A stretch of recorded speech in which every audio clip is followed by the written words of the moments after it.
جب ابو بکر صدیق رضی اللہ تعالی عنہ حضور صلی اللہ علیہ وسلم کے ساتھ مکہ سے ہجرت کر کے مدینہ منورہ کی جانب آ رہے تھے تو راستے میں دشمن سے بچنے کے لیے غار میں چھپ گئے۔ وہاں ایک سانپ بھی تھا۔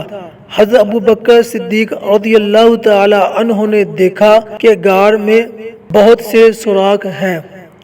آپ نے تمام سوراخوں کو بند کر دیا مگر ایک سوراخ باقی رہ گیا جس پر صدیق اکبر نے اپنا پاؤں رکھ کر اسے بند کر دیا اور حضور سرور کائنات صلی اللہ علیہ وآلہ وسلم سیدنا صدیق اکبر رضی اللہ تعالی عنہ کی گود میں سر انور رکھ کر آرام فرما تھے۔ جب سانپ کو حضور صلی اللہ علیہ وسلم کی خوشبو محسوس ہوئی تو اس نے حرکت کرنی شروع کی تاکہ وہ سوراخ سے باہر نکل کر رحمت دو عالم کی زیارت کر سکے، مگر وہ جس سوراخ کی طرف بھی جاتا ہے سوراخ کو بند پاتا ہے، حتیٰ کہ اس سوراخ کی طرف آیا جس پر حضرت ابو بکر صدیق رضی اللہ تعالی عنہ نے اپنی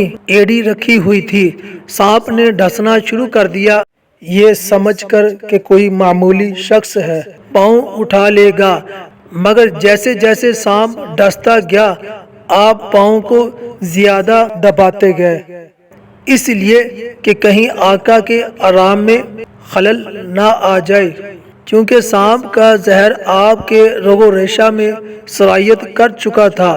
آپ کی آنکھوں سے آنسو جاری ہو گئے اور آپ کے آنسوؤں کا ایک قطرہ والضحیٰ کے چہرے پر گرا۔ آپ بیدار ہوئے، فرمایا اے ابو بکر کیا ہوا؟